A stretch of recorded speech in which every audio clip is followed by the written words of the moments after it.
please join me in the pledge, which is. Do we have a flag? Okay, There's one right over there, out the window. Right, or over there, yeah. All right. No. I'm not sure what to do about that. Well, we can just do. Any shirts on? There is a flag that way, we'll aim it there, yeah. There's a flag out on the street right here. Might not be able to see it, but let's roll. Okay. The pledge allegiance. Allegiance to the flag of the United States of America and to the republic for which it stands, one nation, under God, indivisible, with liberty and justice for all. So we took our flag. Sorry about that. What the hell? Let's use the fire. All right, take the roll, please. Trustee Youngerman. Trustee Marisak. Here. Trustee Bond. Here. Trustee Spurling. Here. Trustee Lee. Yes. Trustee Heinz. All right, we're all in attendance, we have a quorum. Just for clarity, we're starting with the special village board meeting this evening. So we'll move on down to public participation. This is the opportunity for members of the public to address the village board. At this meeting, you'll also have another opportunity at the committee of the whole meeting that follows this, so. If there's anybody that would like to address the board now or in 10 minutes.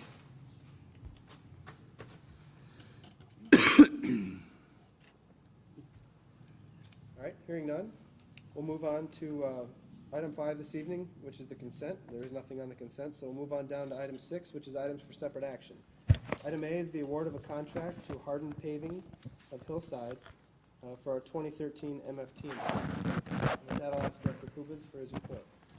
Thank you, President Brawley. In your packet tonight is the request for award of contract to Hardin Paving for our MFT program. Also attached is the bid the bid tabulation sheet.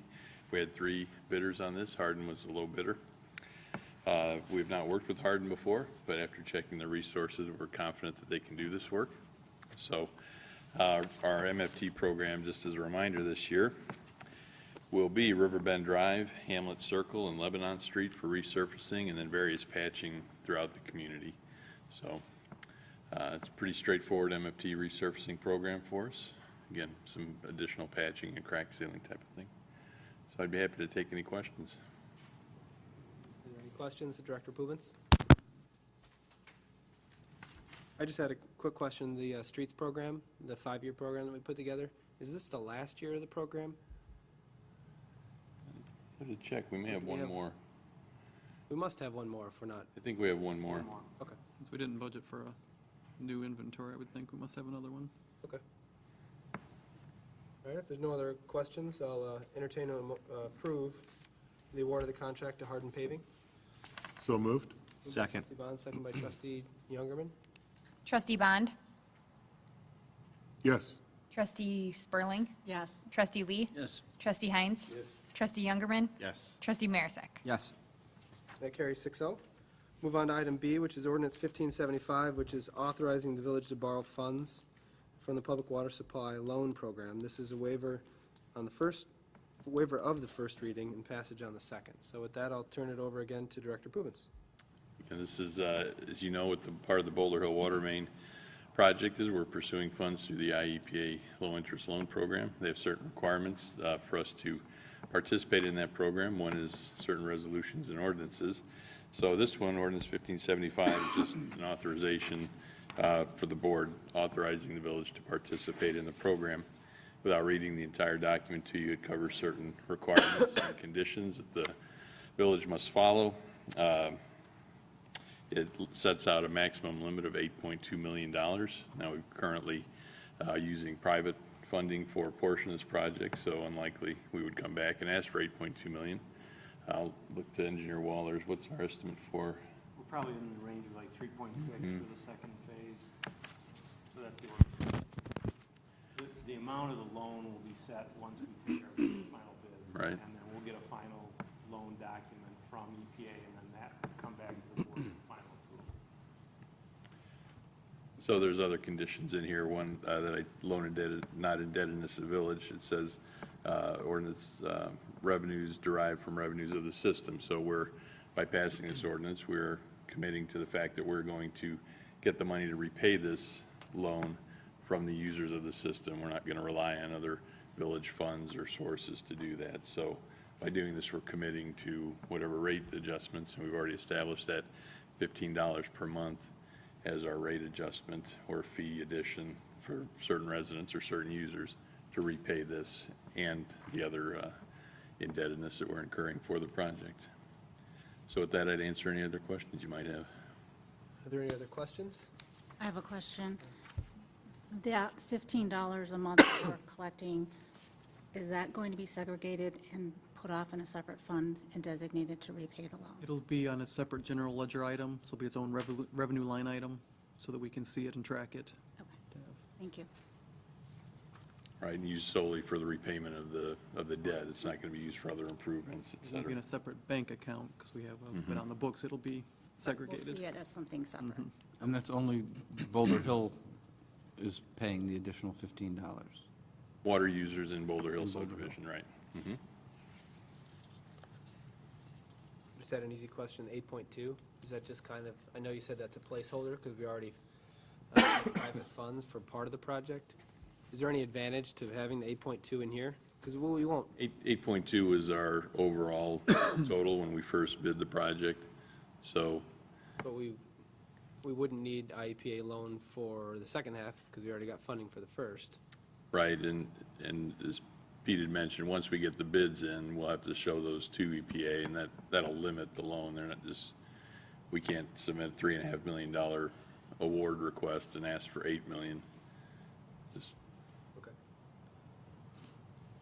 Pete, is that common that we would?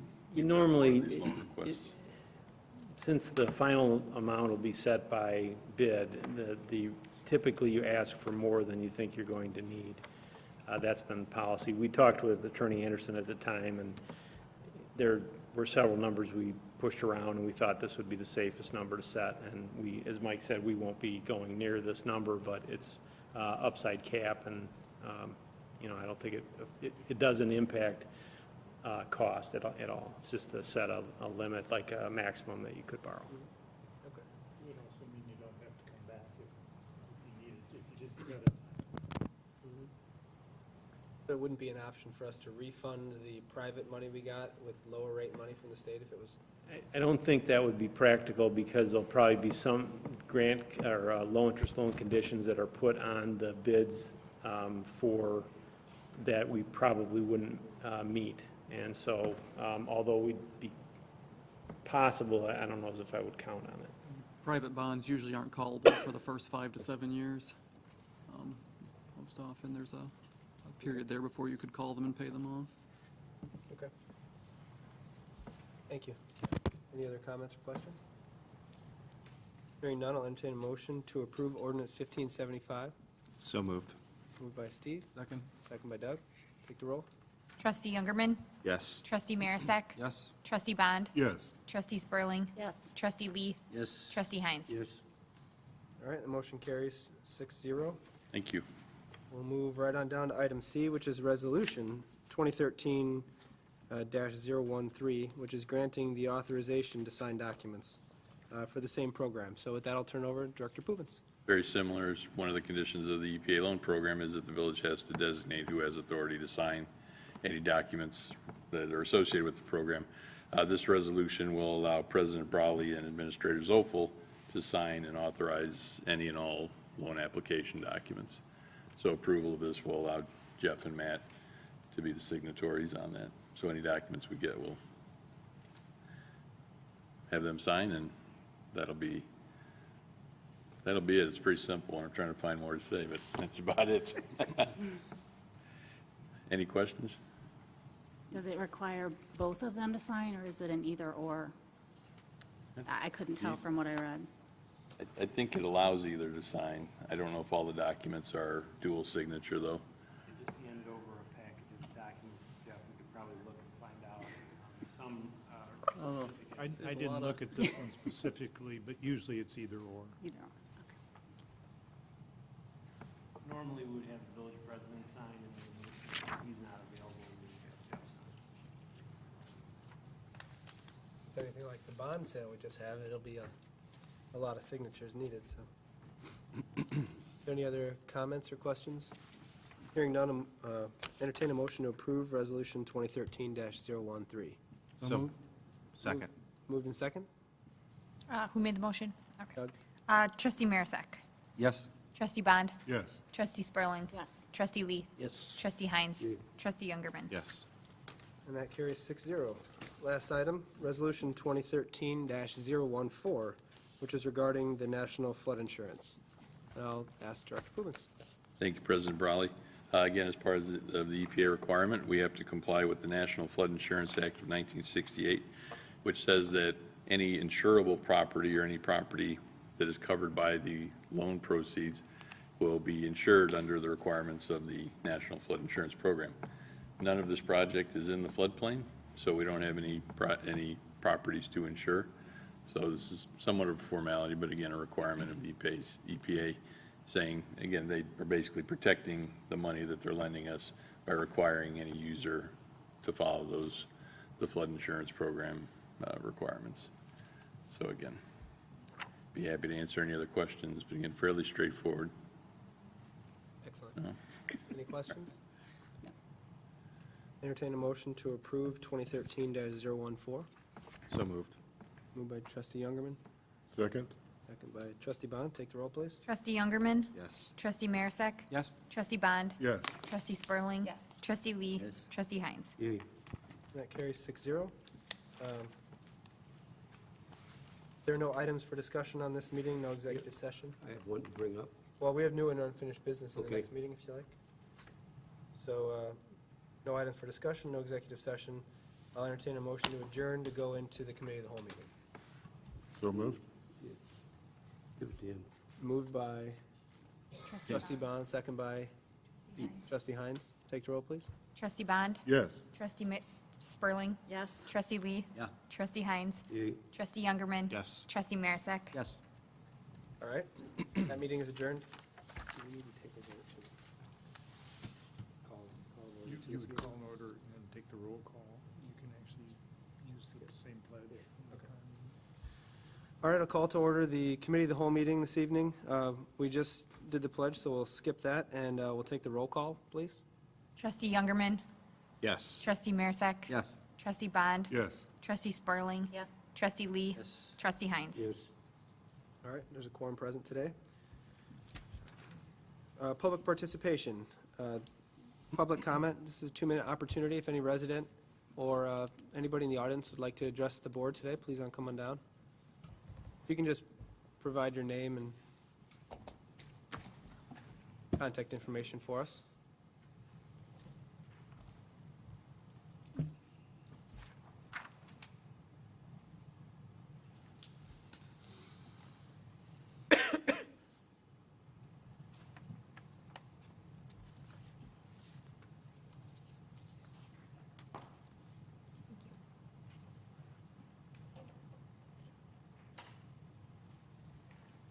Good evening, Village President, trustees, and village staff. Thank you for letting me talk this evening. Before you this evening, there's a ordinance and a resolution in regards to a TIF district. My name is Tom Myers, and I'm the fire chief of the Montgomery Countryside Fire Protection District. Part of your TIF district lies in our fire district on the east side of Orchard Road. And as the village board begins to adopt resolutions and ordinances and move forward on the TIF district, I would like to inform you of the fire district's concerns. We are concerned that over the next 23 years of this TIF, we will not receive any additional tax dollars for any development that happens within the TIF district. What this means is the fire district is unlike a municipal fire department where the municipalities will receive money, the fire districts do not receive money. So basically, the taxes that people pay as they sit at the day that you adopt the TIF district remain the same for 23 years. That puts an extreme financial impact on the future of the fire district in providing services for all of that TIF district area and how it develops. We're also concerned about the size of the TIF district. That particular portion of our industrial park is undeveloped at this time, And for us to improve our services in the future, take our services to the next level, we are counting very strongly on the additional development and tax money that we're going to receive from that area. We are excited about the development along Orchard Road and Route 30 because of the widening and the movement of vehicular traffic through that area now. However, we're not excited about losing tax dollars or additional tax dollars to service that area in the future if the TIF were to go through. So along with that, we are concerned about some of the wording in the resolution when it talks about dilapidated buildings and things like that. And I understand that's all state statute under the TIF on the use of those terms. But as you drive through those areas, there's cornfields and as some people have said, there's prime development in that area. So with that, I would like to work with the village board members to further explain and answer any questions, and just express to you that the decisions you're going to make on the TIF district will affect the fire districts for 23 years, and our services to those areas, it'll directly affect our abilities. Thank you very much. Thank you, Chief.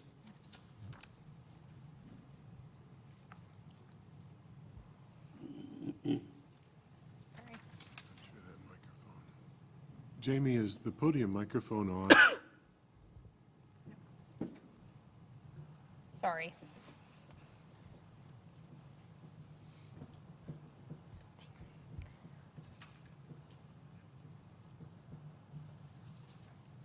Good evening, everyone. My name is Marty Kunkel. I'm the fire chief of the Sugar Grove Fire Protection District. I'm here to speak to you tonight with the same concerns about the TIF district that Chief Myers expressed to you also. You know, we cover the west side of the proposed TIF district of Orchard Road. That particular area is our furthest western boundary of our district. We have a 34-square-mile district.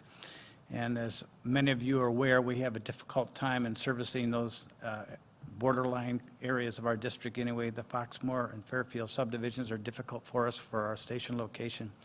So we've always had a station plan for that area down there. The economic times over the past few years have really set us backwards. We are very dependent on new development for the source of revenue to be able to move forward with plans and providing another station and better protection for that area. And this commercial development along Orchard Road was one of the areas that was going to be a key factor for us on the future tax revenue. 96% of our tax revenue, or our income, is based on tax revenue. So by having anything in that area locked up in a TIF for 23 years is really going to stagnate us further in any future development for better services in that area. And with that new development comes a more taxing on us for our resources. We have to provide the protection, the inspections. It's going to create a lot more service for us down in those areas without ability to having any financial revenue to support that. So I just would ask the board itself, as you look into this TIF district, clearly identify the real need for it.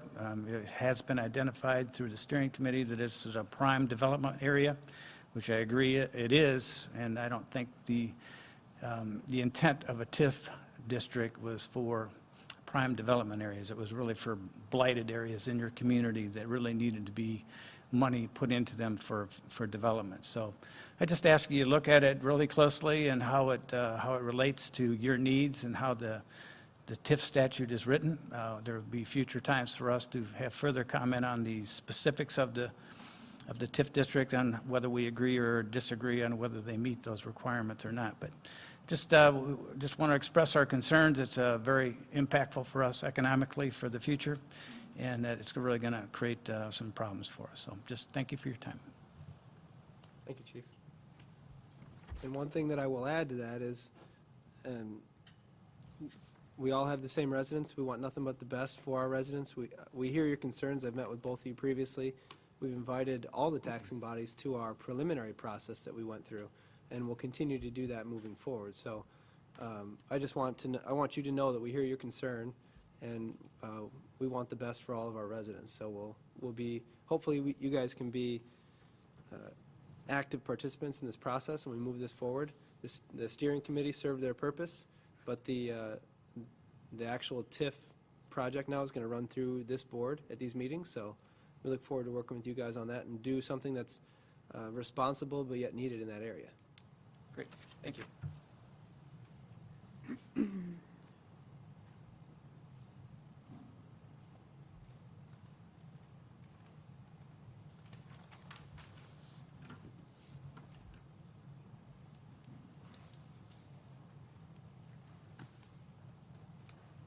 I hope I don't pass out up here. Me too, because I don't.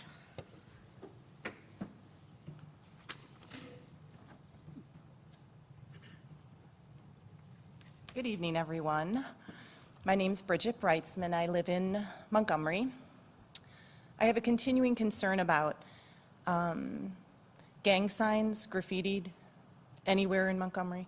There's some old signs that haven't been still covered up on 30. It's on a residence fence, and then Route 25. And then I had an idea about, with all these disasters we've had, not disasters, but flooding situations, I thought it would be a good idea to, if not annually, but maybe every other year or something, have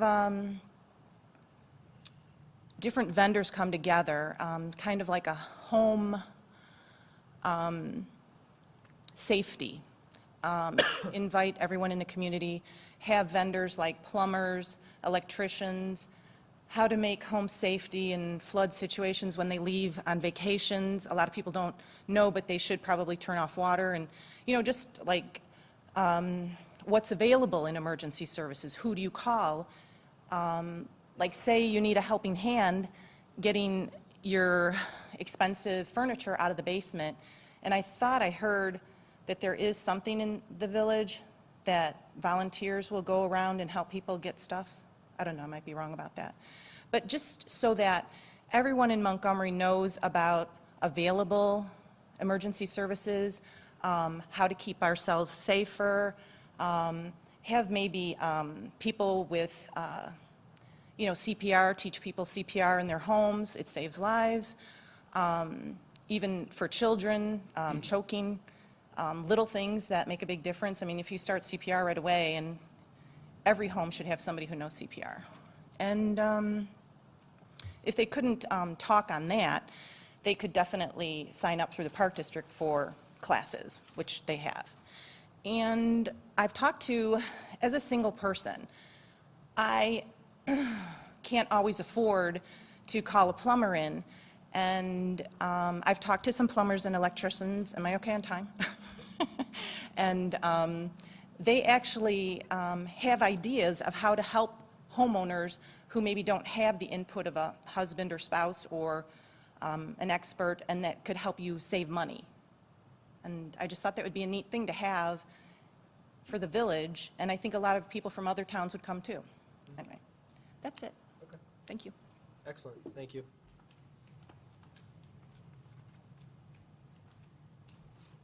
Is there anybody else from the public that would like to address the board this evening? There's only one left before Chris goes, so.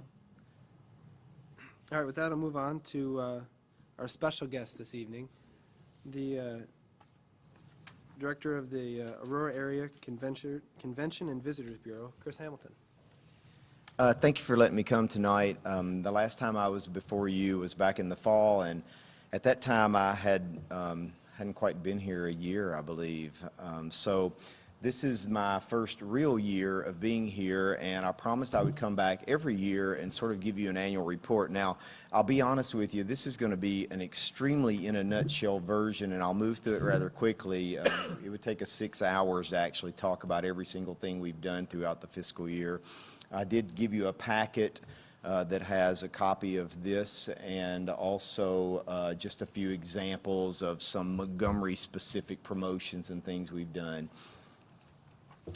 One of the things I discovered early on is that we really needed to go into sort of a growth process. My predecessor had been ill for a while, and things had slowed down a little bit. As many of you know, she ultimately passed away from her illnesses, and so we transitioned quite a bit into sort of a new way of doing things.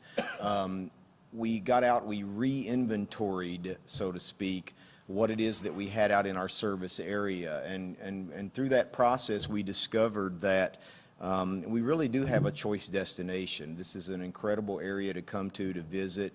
Still sort of got the visitor goggles on, and it's just an incredible place.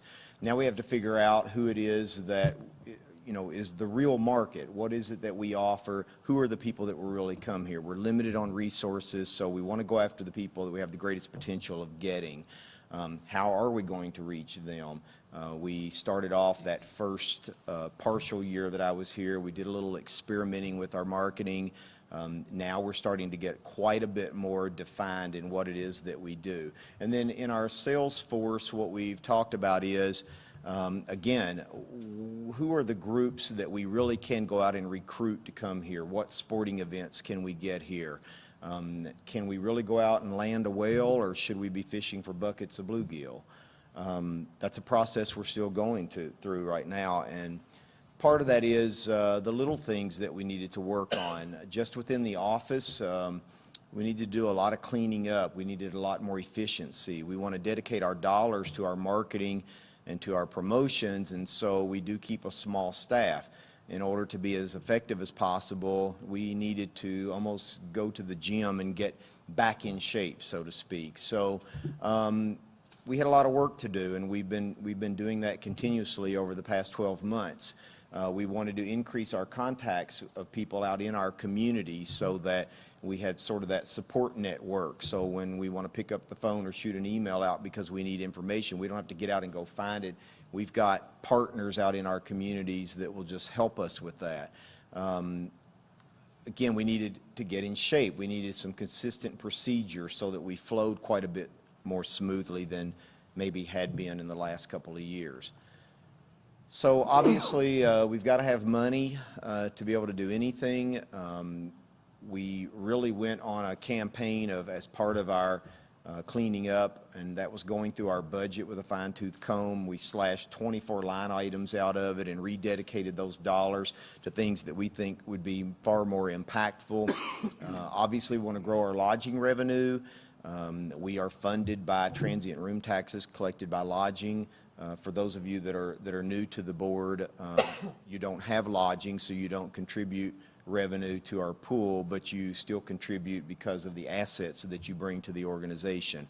We also studied and found every grant opportunity that was possible, and in this current fiscal year, we just got our last notification a couple of days ago. We're going to take every single grant dollar that's actually available to us. We've got our last piece of paperwork that says we're eligible for it, and we're going to get every bit of it.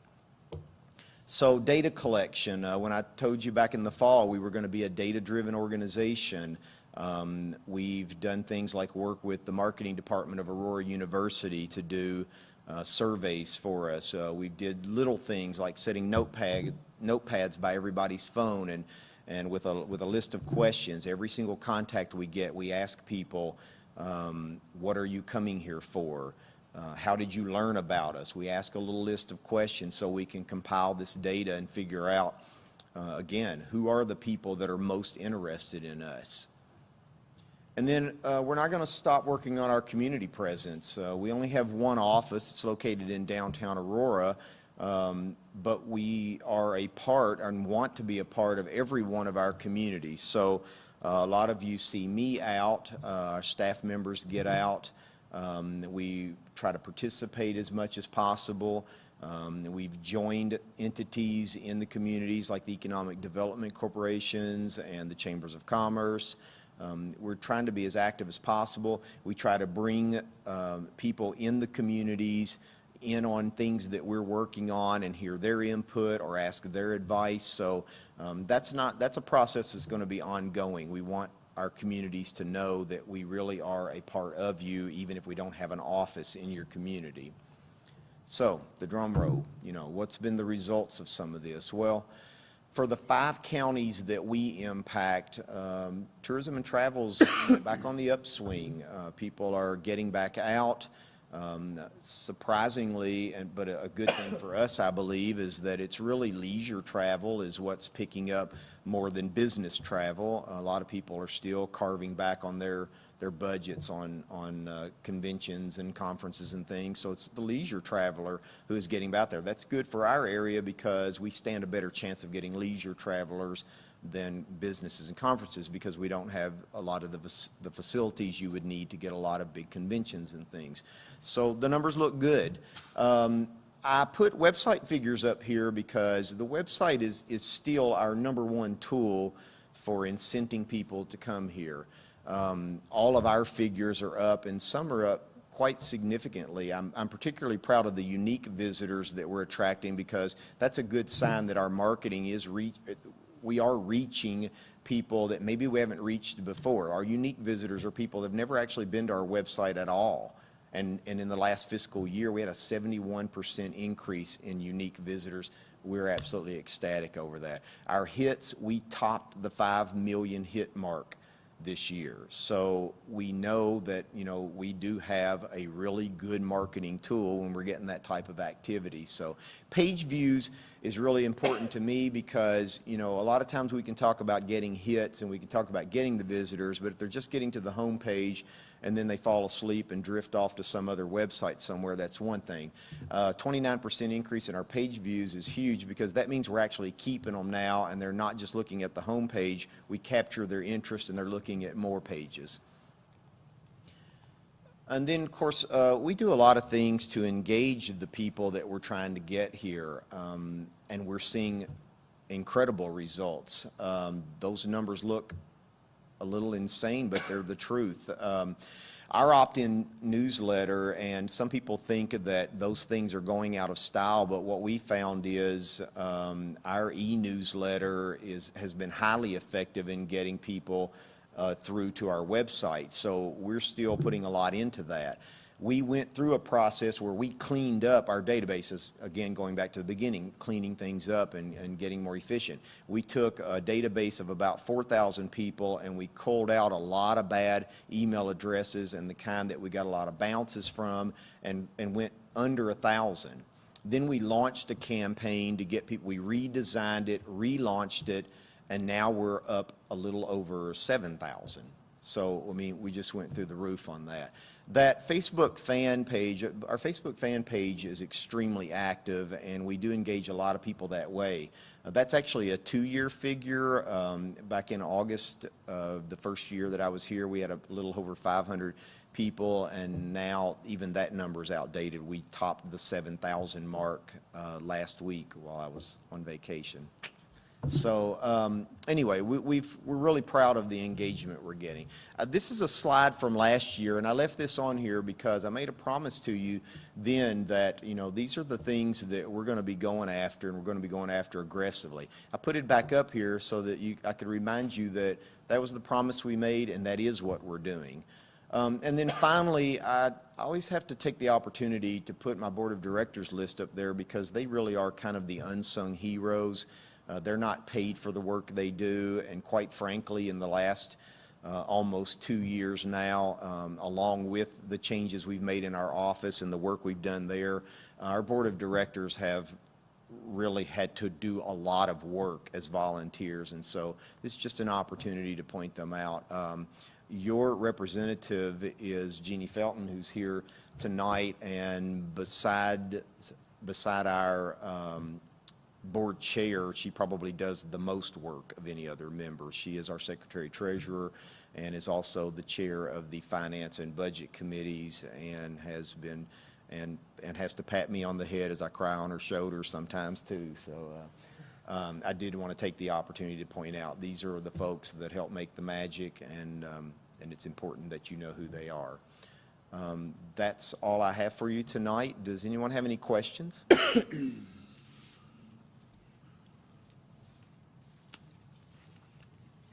I don't know if I covered everything or if I put you to sleep. No questions this evening? Well, Chris, I thank you for coming. Thank you for everything you do, and Jeannie for your dedication to the to the Bureau, and even though we're not contributing to the funds, hopefully someday we will land some lodging, and We look forward to the grand opening of your hotel. But you do contribute because you are an asset, and you have assets here, and as we just had our focus group, we discussed a lot of that. And we just want to make sure that we're being as good an asset to you as you are to us. Thank you. thank you, Chris. Thank you.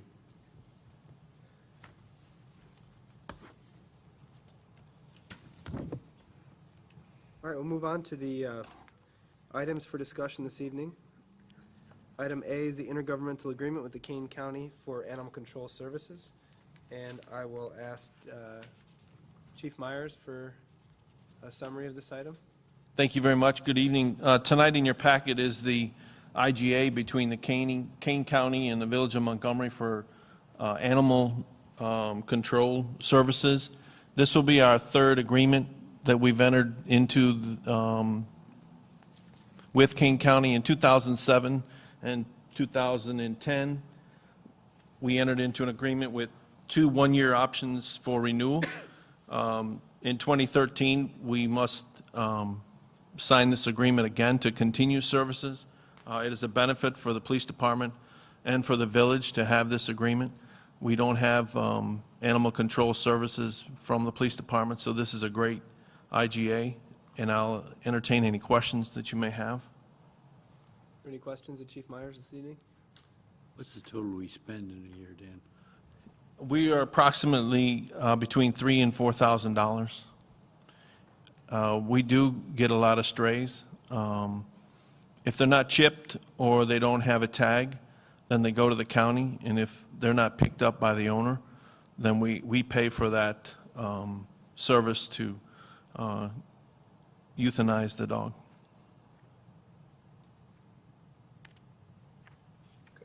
We'll say Metro West worked on this agreement on behalf of all of its communities, so that we would have a similar agreement with Kane County instead of each of us doing our own.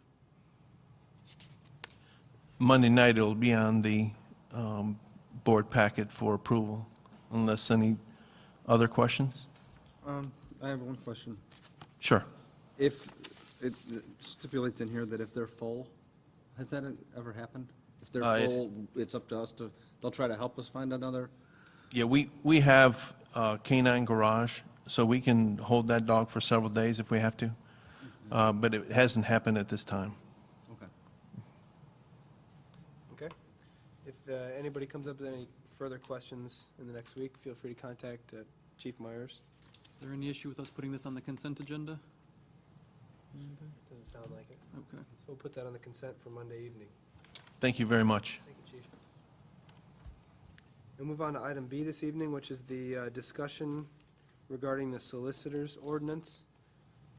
And Steve, Pete's ready. Are you okay to talk about? I can answer any questions you have on it, sure. I have some questions. First off, I guess, was the solicitor ordinance supposed to be in our packet? Well, tonight was supposed to be a discussion on it, and I apologize. I thought Attorney Anderson was going to be here to discuss it. What we were looking at was, it currently prohibits the campaigning or canvassing on Sundays, and Steve had reported to us previously that he didn't feel that was really constitutional, and so we were looking to change that. We understood there were actually a couple of questions concerning the ordinance, that being the one that I'm most aware of. And yes, based on the fact that it singles out Sunday as a prohibition, and it's a little bit broad in that sense, our feeling was that it probably would not withstand a constitutional challenge if you're just prohibiting it on that day alone. There can be reasonable restrictions with respect to it, and I think Steve did indicate to you previously what certain hours, for example, that would be permissible, but that you should reconsider that portion of the ordinance that restricts Sundays. On our other days, we do restrict the hours. I think we spoke about bringing Sunday in line with those restrictions, making them all similar then.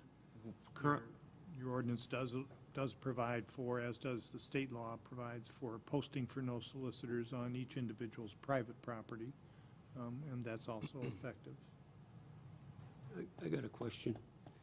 There's people going around. I've had 7 people at my house look at my roof. Don't they have to have a permit to solicit to go to these houses? You're supposed to, yes. Well, I turned every one of them away.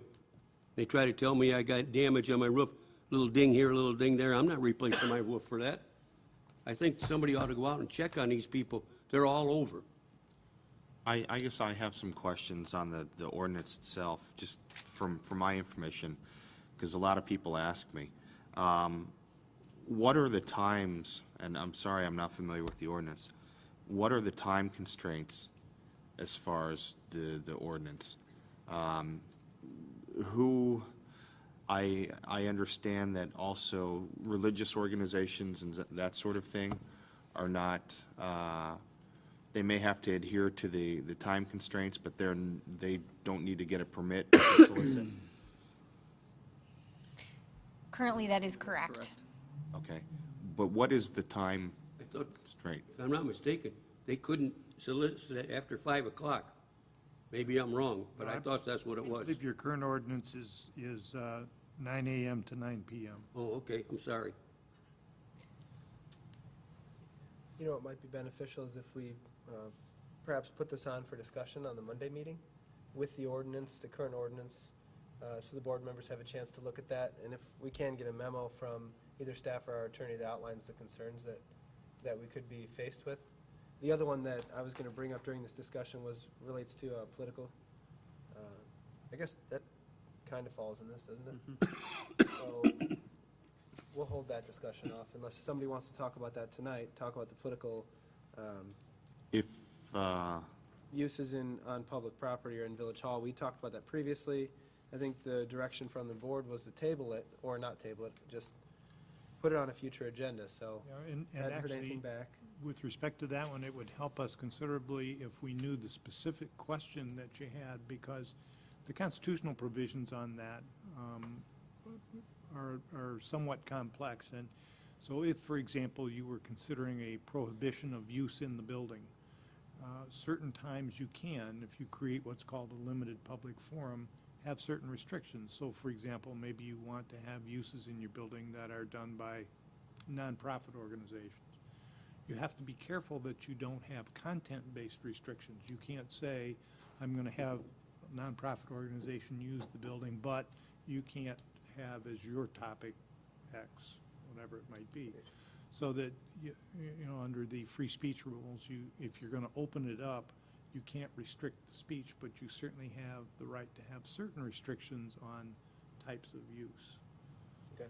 So if we knew the specific question that you wanted to address, it would be easier for us to give you a memo on it. The issue that came up was like campaigning here in the building and it being inappropriate, and distribution of literature Correct. during a meeting, that type of things. For example, though, it would be different if the campaigning were in the building during office hours, for example, when you're operating as a village hall, as opposed to somebody renting the multipurpose room after hours for an event, and what restrictions you can have. And that's why I'm saying if we know exactly kind of what your question is, then we can really address specifically how to respond to that.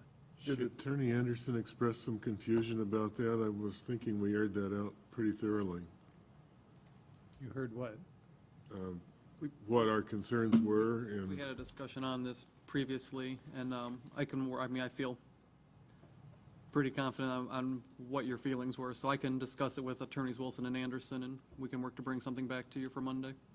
if we have other questions that pertain to the solicitor ordinance, aside, other than what the political discussion's going to be, if we have those questions, should we ask those tonight or say, these are what my questions are gonna be? If you So don't, staff has you time wanna to, give it us, Either give them to me and then now, or we'd be you can, better okay, prepared to come back I on know Monday. that there's been issues, I know in the last few weeks, of certain individuals following solicitors.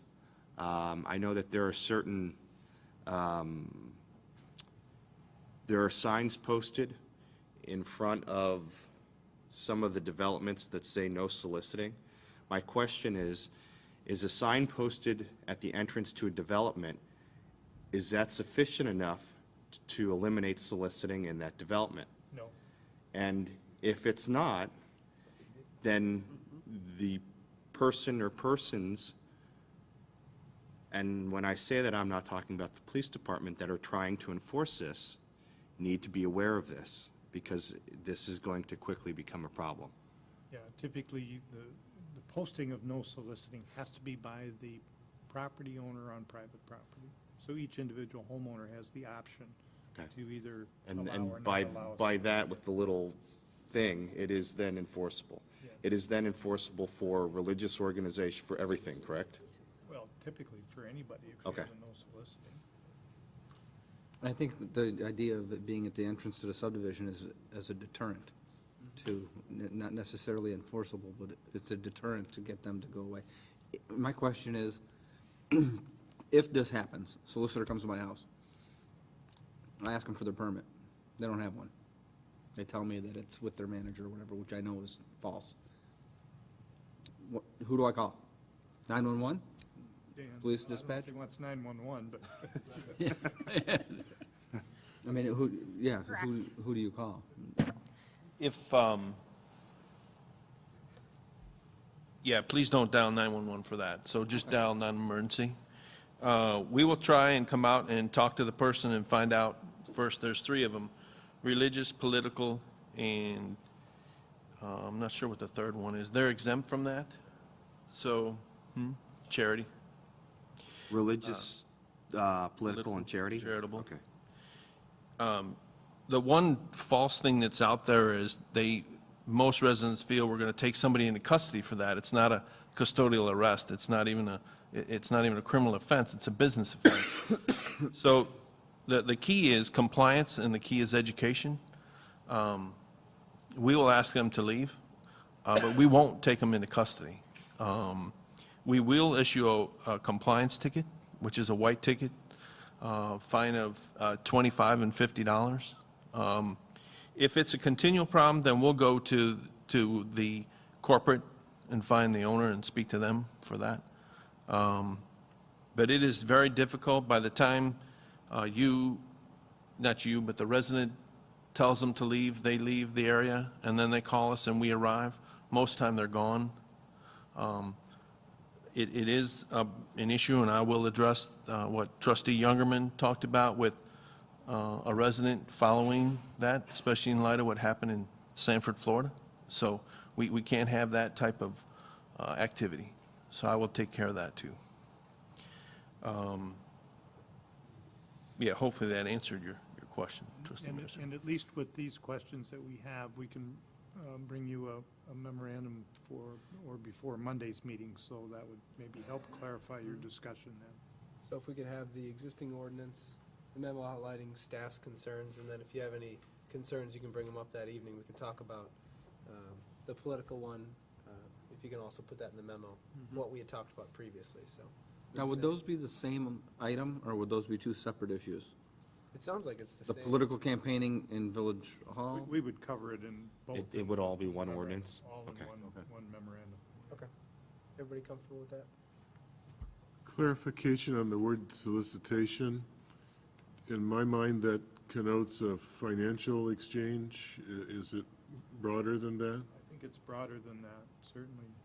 I mean, especially in political, if you're just asking for votes. Or to sign a Maybe you're out petition? signing petitions, Yeah. or, sure. That, by the way, was one of the concerns about our village property.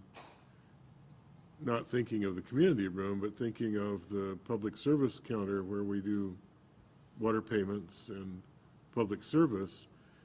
I think there's currently nothing that would say you cannot be circulating a petition in that area or expressing a protest on a matter of public policy.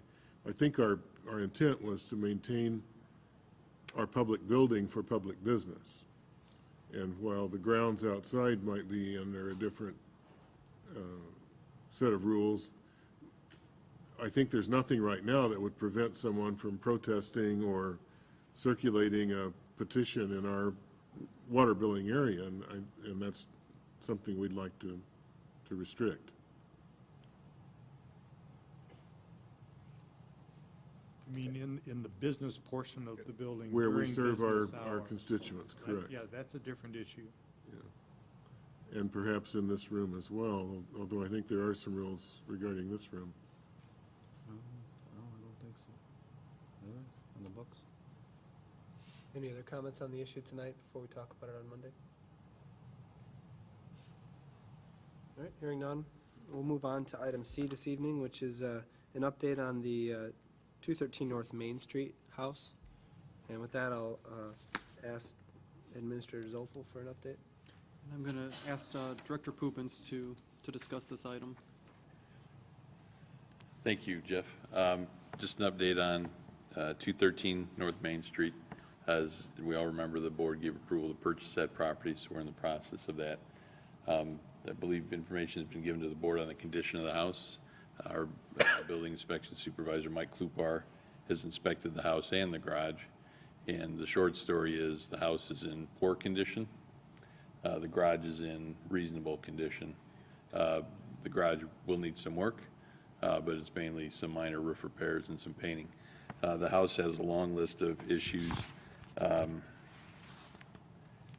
Electrical wiring is in poor condition. Roof is severely deteriorated. Gutters are loose, broken windows. Interior stairs are deteriorated and spongy. Looks to be original water heater and plumbing. Water heater appears to be non-usable. Front porch columns deteriorated. Brick chimney mortar is shallow. So there's, again, quite a list of issues with the house. So Mike's recommendation, I believe the rest of staff's recommendation, I don't believe it is the staff's recommendation, that we move forward with demolishing the house, but keeping the garage. Working with Engineer Wallers, EEI recently did a similar project with another town not too far from here. We're probably looking at $25,000 to $30,000 to demolish and remove the entire house, backfill the site, restore the property to plant turf grass, et cetera. What's to demolish that house? $25,000 to $30,000. Jeez, that's too much money to demolish that house. I think it's one of those, it's a lot of money to demolish it. It's, what are you gonna do with it otherwise, though? Because the cost to repair it into a usable property, it was gonna be much, much more than that. Is there an option to use it for fire training or anything like that?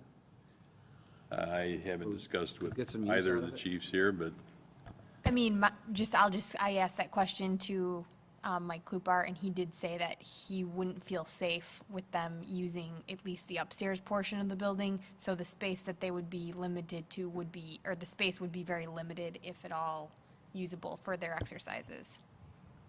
he did say in his brief report here that the stairs are deteriorated, and so I think implying that they're not safe for general use, and fire training, I think, would be a more rigorous use, heavier loads, et cetera, so.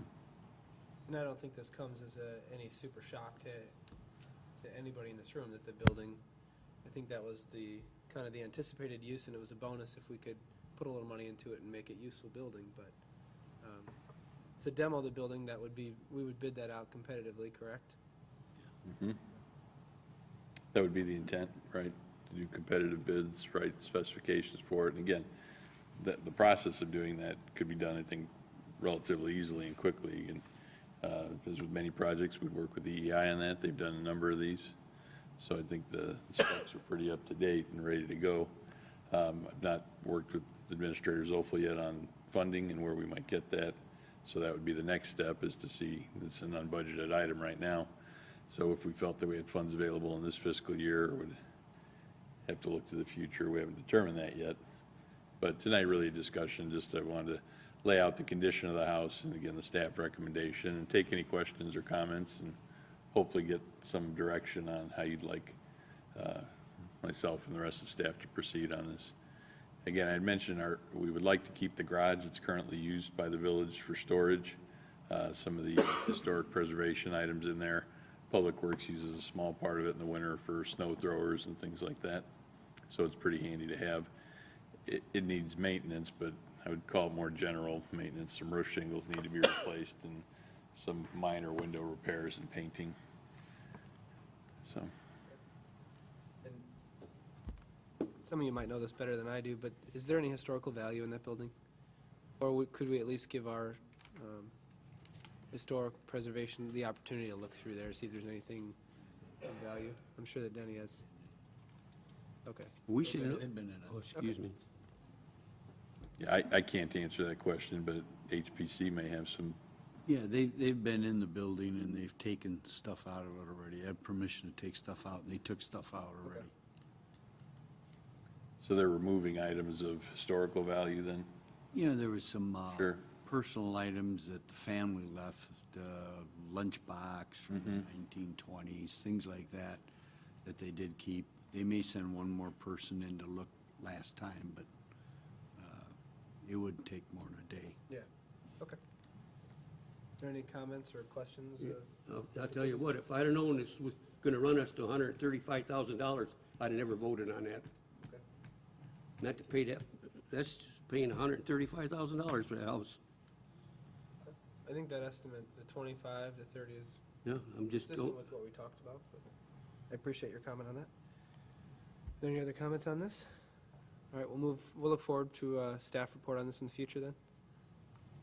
So just so I'm clear, we'll review funding options and availability and come back to that with you. And if we feel we can fund it this year with a recommendation to proceed with spec writing and bidding, and then eventually we would bring a bid package back for approval. Thank you. Great, thank you. All right, we'll move on to the item D this evening, which is the Orchard Road TIF District. And you have attachments, and I'll ask Jamie for a report on this. Thank you. First, I just want to thank Chief Myers and Chief Kunkel for their comments earlier related to these two items. Both of these items are required as part of the TIF Act as we begin to move forward with this project. So the first item, the resolution, it really is kind of just, the main purpose that this resolution is serving is it's basically naming that we're expending municipal dollars on this and that in the future we may be able to reclaim that from the TIF. And then I just wanted to comment on the resolution. It does say, there's an attached map that shows the general area, but it does say to be determined as part of this process with either fewer parcels or more parcels, in that the boundaries have not been determined, and there will be a participation process where we go through various parcels and determine those boundaries. And the second item that's included is the interest ordinance that establishes the interested parties registry and then some rules and registration to sign up for it. In a nutshell, this just allows anybody who would be interested in receiving the materials on the TIF to sign up officially for them. As board members, you don't need to sign up. You'll be receiving them anyway, and we have a list of people already that have been interested, so we would make sure to include them in that. So again, there's no action tonight. These items are just in here. They're standard as we move forward. This does not establish the TIF. It's just more intent type ordinances, or an ordinance that establishes the interested parties in registry and a resolution that talks about funding. I will put Administrator Zolfo on the spot and ask him to pull up the website and Google TIF, or search TIF on our website, because what we have done is we have created, we went through and we've updated our page on this item as it relates to the study that was done, as well as now on the page, there's TIF FAQs and information about TIF districts and the establishment of TIF districts, so that residents and anybody interested, and this is where we'll be putting these lists for people to sign up. So it is the tax increment financing page that you see there, Orchard Corridor. You want me to click on it now? So I just wanted to draw your attention to that and note that all of this information, that we'll be keeping that updated as we go through this. And the page actually ahead of that has the description with all of the stuff from the previous TIF steering committee. So residents can turn there to learn more about TIF, what it is we're doing, and the status of the project. So with that, I would answer any questions. It would be our intent then to place these on Monday's agenda if there are not any questions. Thank you, Jamie. Any questions of Jamie or staff on this And just to reiterate, none of this, what's on the agenda now or what's going to be on the board meeting on Monday, none of this proposed boundary is binding. We're not finalizing anything. Just to comment, I think that it's important for us as trustees to totally understand what we're doing here. I understand that the fire departments aren't funded through the village, but still the fire departments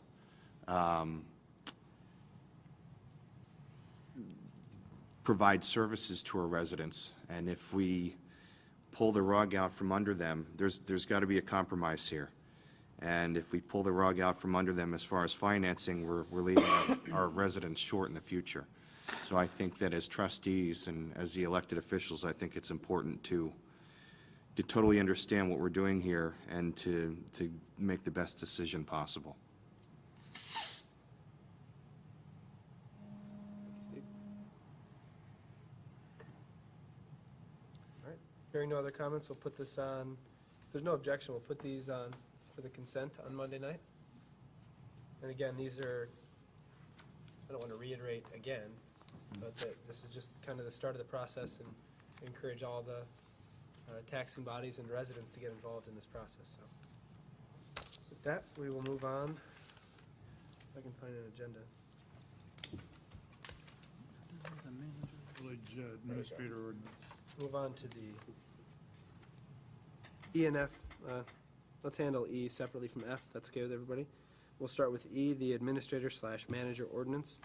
And there's attachments there, and I'll turn this over to Administrator Zolfel for kind of a summary on this item. Thank you, President Brawley.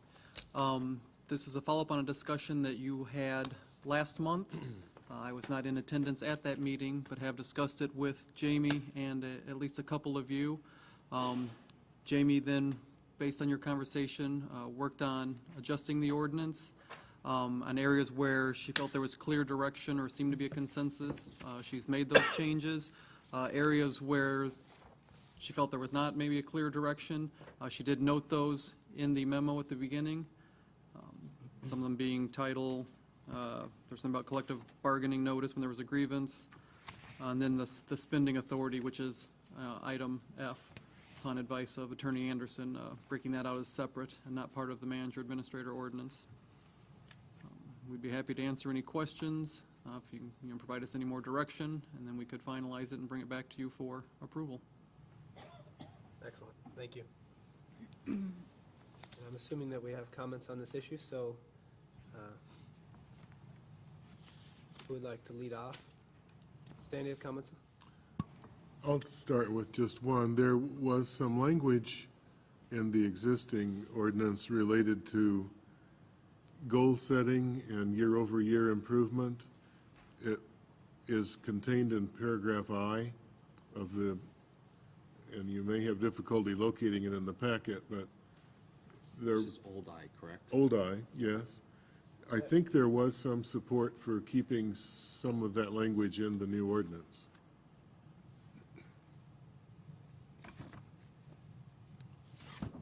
I'll just comment on that. I mean, Trustee Bond is correct. That item, as well as a couple other ones from the current ordinance, came up. To a certain extent, I was just kind of putting certain stuff in, and there was discussion back and forth. So there could be items like that that you would like to add.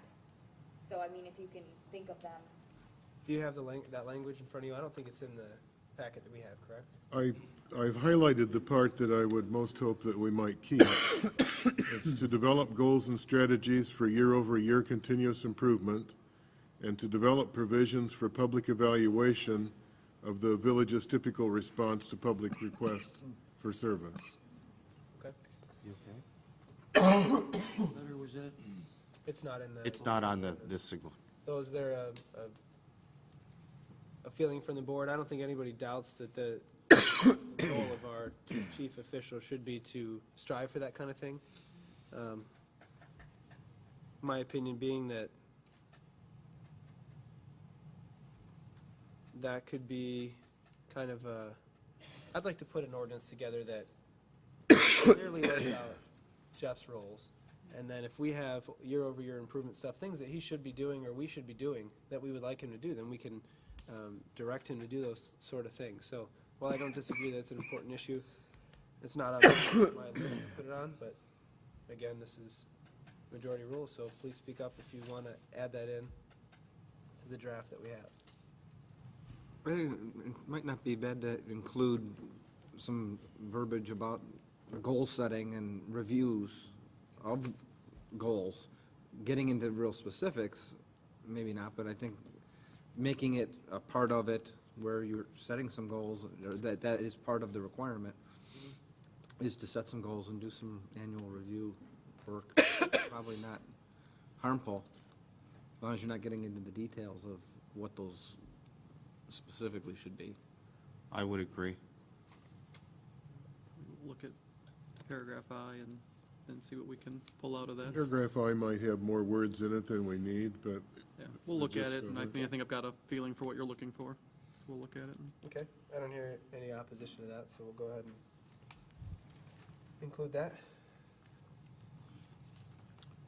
my last comment, it's clearly up to the board. I would still prefer the title village administrator to avoid confusion with the statutory title village manager. But we've had council's advice on that matter, so I would just state my preference to leave it as it currently is. What's the board's consensus on that issue? What'd you say, you want to change it? He wants to leave it. I'd administrative. leave it the way it is. Administrator, yeah. I disagree. I respectfully disagree. I think that it should state manager. I mean, it's kind of semantics, isn't it? So if there's a statutory conflict, Well, potentially, there's a potential for confusion is what is the argument, and It's not a statutory conflict, but it is a semantics. Whichever title you use doesn't really give any different or additional authority. That's defined in your ordinance as the authority of the person acting. So you could call them any title that you wanted. just for a little history, when we changed this 18 months ago, I was dead set against changing it for a number of reasons. And kind of along some of those lines, I really don't feel the need to change it back. I just think that changing it once and then changing it back to this thing is only going to incur costs when we've had attorneys and when we did the board governance stuff a few years ago, say that statutorily there is no difference. And so for that, I mean, I could go either way, but I just don't see incurring the cost. I think the authority lies in this ordinance and what this board grants to the head, so that's my opinion on the issue. I can't agree with you. All the time we had staff spend on it, the lawyers, costs of changing all this, and now to turn around and redo it again, it's just throwing more cost, more time. I thought it was stupid 18 months ago, and now it's really coming down to the point, do we spend the money and all the time and do it all over again for a word choice? So I could care less. I mean, let's keep it like it is and save the money, I guess is what I'd say. Okay. I think we generally have a consensus on that if I just have one more comment. I think it's important to reiterate, and one of the reasons I think it's important to change it to manager is that each time that we say that, hey, we need to speak with Manager Zofel, that we remind ourselves that we're not the village manager. Apparently, that's been lost in the past. So I'm trying to fix a wrong. Okay. What other concerns do you have, Steve, or anybody else on this, on the ordinance, the way that it's written? You know, we had a lengthy discussion last time, bullet point 2 on the cover sheet, which is the grievance notification. There was a few board members, I think Stan and Steve, felt that we should write something in there that requires Jeff to notify us in a certain amount of time when there's a grievance filed, and then we went through the 3 steps of the grievance process. So currently, as it's drafted, that isn't in there. I think it's something that by practice we've done, and we, as a board, would like correct me if I'm wrong. When it gets to the, Right, we go to when it gets arbitration, that kind of to thing. my level. Yeah. 'Cause it starts with the supervisor, then the department head, then comes to the administrator. And we can certainly put it in there, but along those same lines, there are probably 100 things we could put in there and say, notify us of this, of this, of this. I mean, if we have good communication, and I know which things are important to you, I'm going to be telling those things to you, whether it's in here or not. So, I mean, I agree with Jeff on that, because I found out after our meeting, when we all decided that we ought to wait until step 3, and then we all said, oh, step 3 would be great, but forget 1 and 2. Then I found out all the grievances go to step 3. I mean, the first 2, you go to a boss or whatever, they move them right down, everything's step 3. In fact, we got one right now, I think, it's step 3. So they're gonna move everything down there in a way, so what you're saying is we want you to talk to us every time some guy feels like the lights are turned off in his shower or something, so it's a case where, to me, I don't need to know, let you handle it.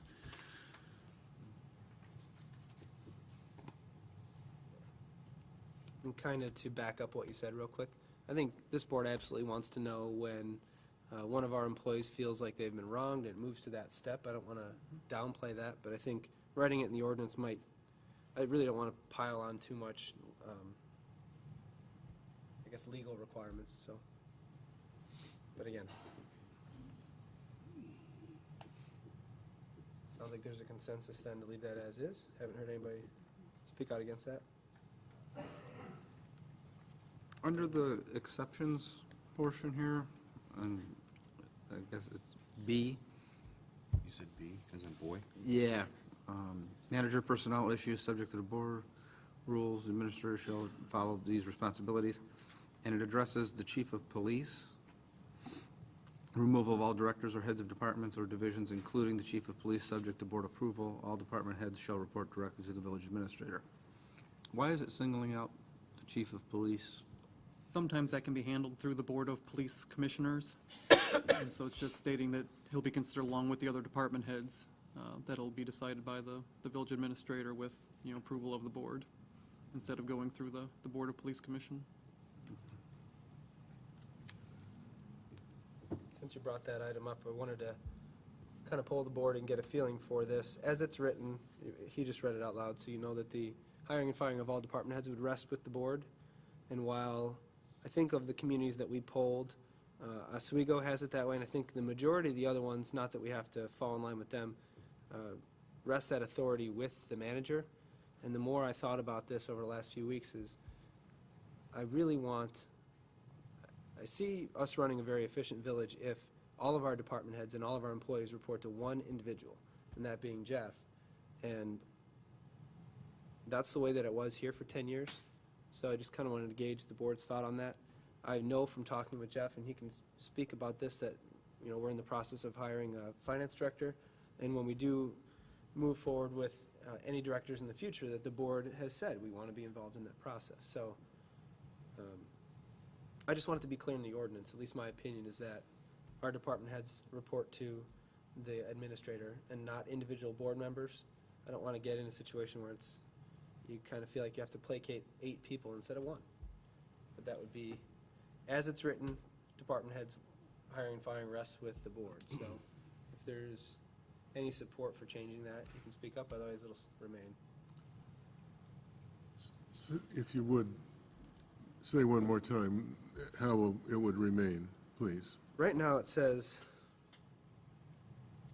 that the power to appoint, suspend, or remove all directors or heads of departments or divisions, including the chief, subject to board approval, meaning that we would need to approve the removal or hiring of any employee, any of those department level. And I feel that it should be not subject to board approval in that situation. That the hiring and firing rest with the administrator for all employees. There, I would disagree, but respectfully. The likelihood that we would have a problem, I think, is incredibly remote, but the firing of a department head is a pretty serious action, as is the hiring. When we hire someone, we're basically making a long-term and very expensive financial commitment. And if we were going to buy a street sweeper, we would all be involved in that, and we would all take our vote on it. And while I wouldn't compare a department head to a street sweeper in terms of money, they're actually quite a bit more expensive, and our faith in them is much more highly placed. On the flip side of that, if a need arose to let them go, I feel like they might well be entitled to more voices than just one. I think the likelihood that the board would disagree with the administrator is slim, but I think we also have to recognize that personal frictions or other factors might come into play, and I don't know why the board would be anxious to give away that participation in a process that important. So I don't see any downside to leaving it that we're still involved. There's 6 of us. If you don't want to be involved, you can abstain or you can refrain from the discussion. But I don't think that there's a need for us to give that involvement away. Can I get clarification? When we're talking about department heads, so chief of police, public works, finance director, Those are the departments we have. Possibly community Jamie's assistant development. administrator, Yeah. who's doing So- community development, so. Yeah, so all the other employees would not be subject to So that. it's those 4. And yeah. we could, or in the past, been, and I'll give kind of an example of why my position is that should rest with Jeff.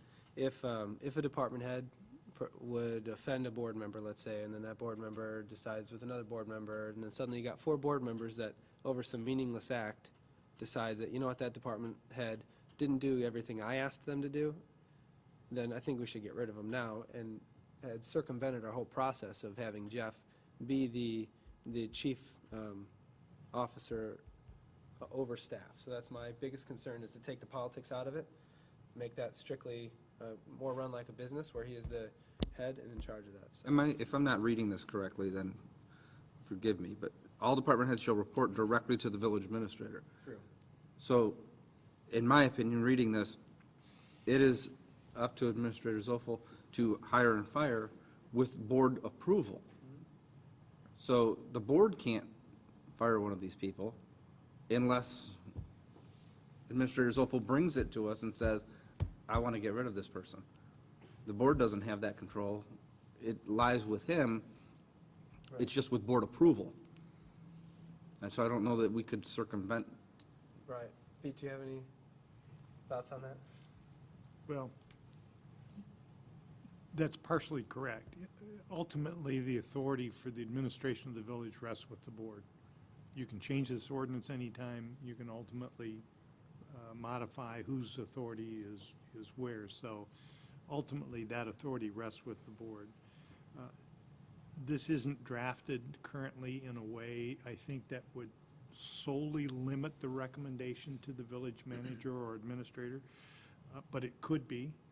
So it could be that it would read that a department head could only be terminated upon the recommendation of the village administrator, for example, with the approval of the board, so that you would need the action of both parties. And that would be effective so long as you left the ordinance intact. And you understand that you also would have the authority to modify that in the future if you wanted to. I hope that answers your question. But nothing would keep us from saying, I got 4 votes. Jeff, can you recommend this? No, you could always do that. Or, you know what, we're going to change it if you don't. We're going to change the ordinance. So, Could do I that. mean, we could change it tomorrow. We could change it today, change it tomorrow, keep changing. I just want to I think on a daily operation of the village, when, you know, trustees, we've had trustees in the past call and say that, you know, the squad car went too fast past my house, or the plow didn't come by my house. I don't want our department heads to feel like they report individually to any one of us. I want them to report, and I know it says report directly to Jeff, but when it says subject to our approval, it kind of leaves it open to. Do you well, feel that that undermines Jeff's authority?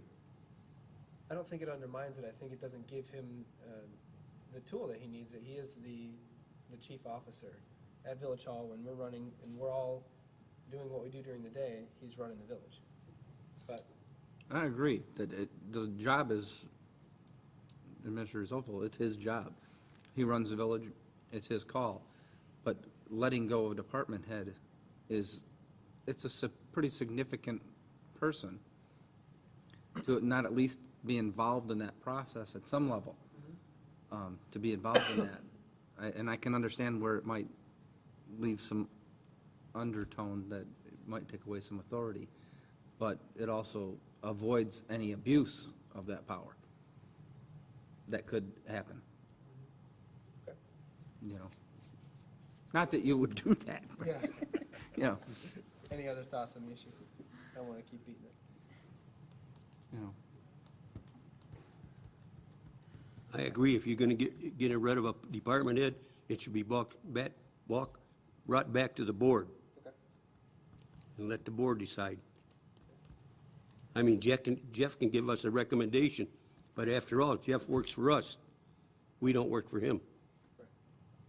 Yeah, and that's my comment too, because if I'm the administrator and I decide that I'm gonna fire the public works director or the police chief, and I don't consult with my board, then I would think you would be upset with my performance. Regardless of whether it was in the Yeah, ordinance or whether it's not. in there or not, there's. And that's my thing, is that, yeah, I mean, that's gonna happen. I mean, we as a board, if you haven't, or if we haven't told Jeff, I mean, that's what we want to happen. But to put that in the ordinance that way, then, I don't know if it's semantics or what, but. But 10 years from now, Jeff may not be the village administrator. True. So we're kind of laying the groundwork for the future. You know, you're setting the pathway for the 100 years. future. You know, so, Abuse of power, he was just accusing me of, apparently. It's my undoing. I think regardless, and I was talking to Steve on the phone about this earlier, that if you have, let's assume best case scenario is that you have a high-quality village manager administrator running the village, and it's somebody who obviously has full support of the Okay, board. check. Got You've that done one? a good job as long as you've been in Right, there. and you have the full support of the board, then you don't need, this to be spelled out that way, but that's my opinion. We have 3 people that would like to leave it as is, if the other 3, So your main issue is having that wording in the ordinance yes. versus- Rest the hiring and firing with Jeff. versus then it happening, Subject you to- realize that it's not like he's going to go and let somebody go without us knowing this is coming. but he could. But he could, but, yeah, definitely could. But then if he does that, we could overrule that. Right, No. would Well, that not be in if his we- best no. interest to do that? Not if we, No. not if it's not in the ordinance. He would have that ultimate power to do it, and then it's done. It's already done. But You would it just states change that that. he's got to report to us. Change it, hire him back if you wanted. The way it is now, Pete, yes. The way That's it's way stated been right now. For 28 years, 26 years. That's the way it's been. The way we got it now. They bring it back to the board. The administrator or manager, whoever it is, if you're going to fire him or him, you got to bring it back to the board. Well, correct me if I'm wrong, that's how it is by practice, but that's not how the law has been written.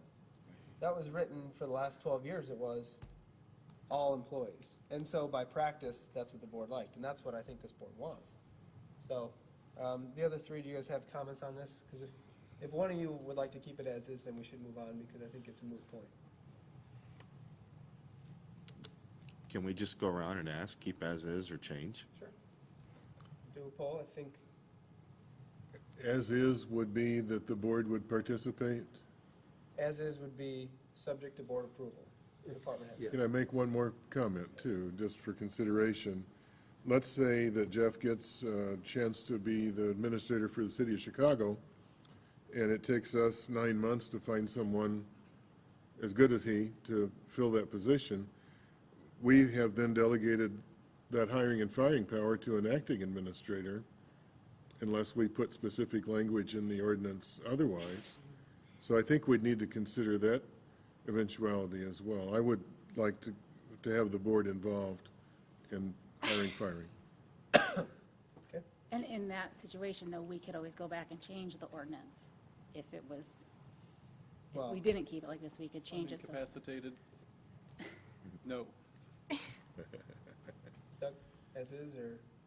I think that we need to at least have that in writing checks and balance thing in there. Steve? And I could go either way on this one. Change. Okay. bring it back to the board. That's as is, Denny? What's that? I change. Change it? Teresa? No pressure here. I know, right? Yeah.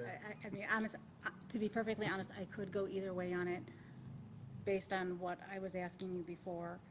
Your concern is with this being spelled out in the ordinance, but in practice, we've been doing it where it comes back to the board.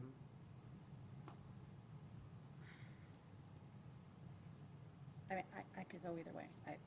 I don't feel strongly. My question is, if that's the practice, then why not put it in there? If the practice is that that's what everybody wants, and that's what is happening, then why not put it in there? I understand that. There's no downside to putting it in there. It's that every single day, you have 8 bosses. No, he's the boss. Well, you report to him, but it's subject to board approval. The board could decide, 4 people could get together and say, you know what, here's some things that I heard. Don't talk to Jeff about this. Here's some things that I heard. Well, they're not going to get together because it'd violate open meetings, but you understand the scenario that we could pull, and this whole side of the room could say we need to get rid of one person, circumventing our process. Doesn't have to come from him. Even if we said it had to, 4 of us could say, Jeff, it came from you. Bring it up. So I want everybody at the village to report directly to, ultimately, to Jeff, and him to be solely responsible for the daily operations. So, I made my piece on that. So we have 3s as is, 2 changes. Teresa didn't know. One abstainer. Not to call anybody out, but Thanks, yeah, thanks. If you don't have any other comments, we'll move on. No, I don't have anything more to say right now. Okay. All right, we'll move on. We'll leave it as is at this time. And I think that's, Is this an as-is until Monday night when we have to finalize votes on this? potentially. Okay. I can imagine this isn't going to be on consent, so what we'll do is before that, run through, see Okay. if, I'd hate to fail the whole ordinance because, you know, you want to change it, so if we want it changed, we'll change it on the fly. So do some thinking about that. We did talk about adding paragraph I or some portion of it, so it will be revised. Okay? Last is the spending, That's in a separate ordinance. We'll kind of close this and move on. all right? Aren't any other comments? Any other comments on this? All right. We did a good job beating that up. Actually, I thought it went pretty well. I mean, I don't want to participate in your discussion because Yeah. that's not my place.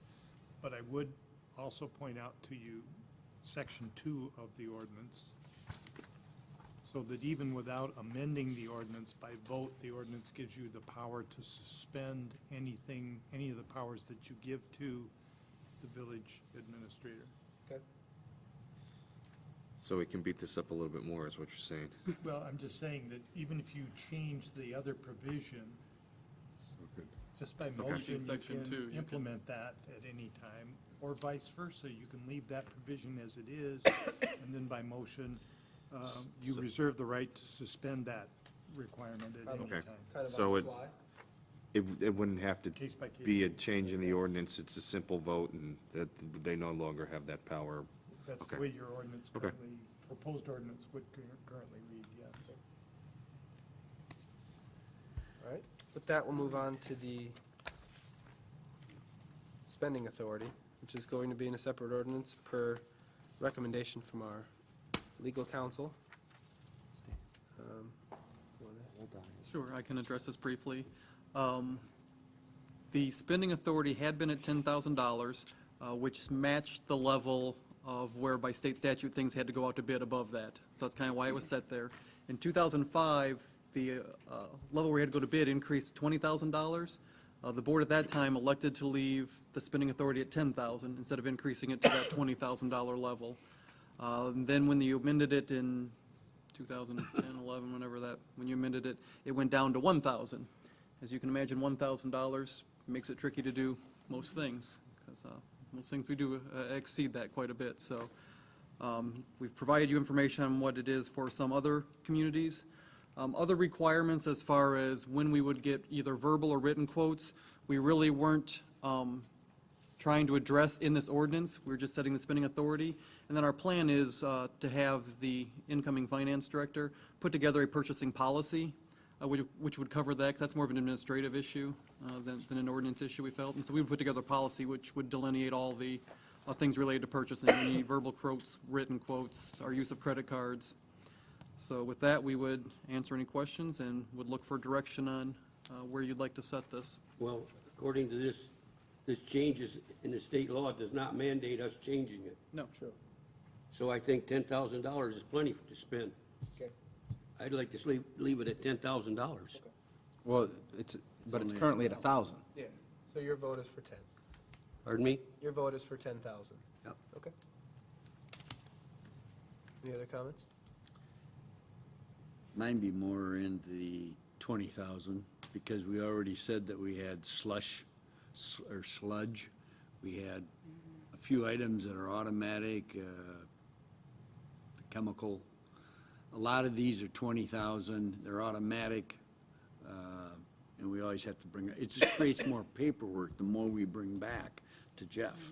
And Jeff's still gotta bring it up here and have it approved to pay the bill. Correct. It's just that it's just less paperwork for Jeff to bring to us. On a delay, if we have treated, high-quality water spewing out into Route 30, we have to wait for a change order to do that. One question I was gonna ask is is this written so that it has to be a budgeted item? Or is that really a hard, not budgeted, but it has to be, it has to be covered in the budget somewhere? You can't decide. I would think so. Yeah, I mean, if it's an unbudgeted item of any kind of substantial amount, it's gonna come But back if to it's the the board. If it's a 20,000, budgeted 10,000. item, then to not have to come back when you've already approved it in the budget, and you'll see the bill come through, just really speeds up the process. We have a 10 and a 20. I would, 20.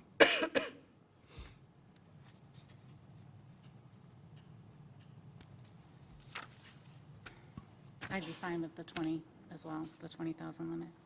But I had a question about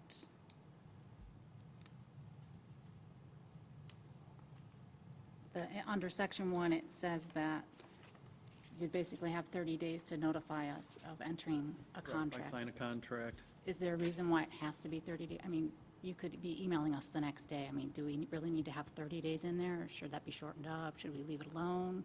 Suppose the lawyers put it there? I mean, 30 the days 30 is a days long just number. seems like a long time. Not that you would wait Right. 30 days. Generally, what would happen is I would Typically, put that it in would my bring it weekly back at a update. regularly scheduled meeting, and there are times when you've canceled a meeting during the summer or the holidays. So 30 days would guarantee you would normally be at the next meeting. Where we would see it formally at a meeting versus Jeff just emailing us and saying, hey, this was a go. Oh, Yes, I assume this contemplated it being as part of a financial report to the board at a meeting. I was thinking it was kind of an informal. Like, we receive those notices sometimes, says, I entered into a contract for the fireworks for the fest. I guess that was before, because they took the authority away, so you haven't Right, picture quite seen generally it. being like part of the weekly update. So I'd say Right, so this it would, week. it would typically be quicker than the 30 days. Right. But are you saying then we should just leave it at the 30 days? Is that? No, my concept was that you would see it as part of a financial report on a board meeting, whether it's a part of the payables or, and Jeff, you may, it's really more in your financial reporting, how you do it. Yeah, I mean, formally, they would see it when it comes through in the bills, but that may, I mean, that may exceed 30 days, depending on what the contract's for, by the time we actually, the service is provided. 30 days. Okay. So, I mean, generally, I would notify you, you know, I'd like that to week see- or that next week when. Are you suggesting weekly? Well, Or I was because thinking with if the it didn't the end of need the to week be- updates or the next scheduled meeting? Right, I was thinking, I don't know that it would take 30 days and that we needed to have 30 days in an ordinance. Why couldn't it be shorter? Because, again, it would be in our weekly update. Something Well, along it- those lines. If I'm not mistaken, if it was possible to do it in 7 days, we'd hear about it in 7 days, if that's when the meeting was. 30 days is the cap for the high end of it. You're not gonna hold it, I wouldn't want to. Until you get to the 30th day. 3 days, or, you know, like, some room in there. I mean, you should generally hear about sooner than 30 days, unless there's something. 30 days just covers it for those extended times, and And generally, a lot of that stuff probably isn't going to reach a board meeting, board level meeting. It's gonna end up in notes somewhere, contract for the fireworks or the carnival, that kind of thing. We're gonna find out about it outside of a board meeting, unless we'd like otherwise. Can we leave it at the 30 days with kind of the unwritten idea or rule that, yeah, we will get it in a weekly update, or we will be advised of it at, and then I understand when it's not, it won't be out, we won't discuss it at a board meeting, but, That's kind of the point of Yeah. by saying. Within 30 10,000 days. Or 20,000 under, I mean, we're not supposed to have to discuss it at a Right. board meeting then. I mean, that's kind of the goal.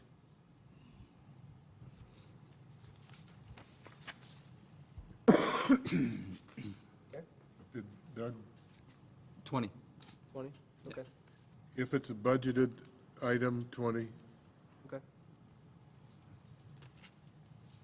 Yeah, if you can build that in there somehow, that it's Yeah, we'll look somehow at that. covered by the budget, even if it wasn't a line item on the budget, if it was, you have a way of paying for this. appropriate to that expense category, perhaps. so this is only budgeted dollars is what we're discussing. Anything outside of that, well, then I guess anything outside of that, what are we looking at as far as, should we do a prescribed dollar amount for anything outside of that budget? I think if it's unbudgeted, if there's no way to pay for it, he shouldn't be signing the contract. And it would come before the board to make a decision, right? Well, There's you're, no- If it's an unbudgeted item, and you don't have, my thing is have a method to pay for it. I mean, is this coming from our reserves? That shouldn't be allowed. I don't know. I'm kind of going back on that. if you have That an, is an emergency. if you have an emergency, it's an unbudgeted That's very true. emergency. I think when we're talking about a $26 million budget, if there's a $20,000 emergency, I'd like to see him sign that contract and get that work done.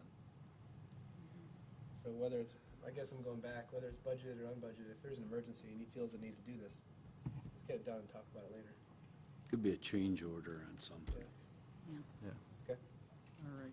I think we have, majority of the board would like the 20,000 and keep the 30 days in there. And unbudgeted or budgeted or unbudgeted is acceptable in an emergency, so. All right, Okay.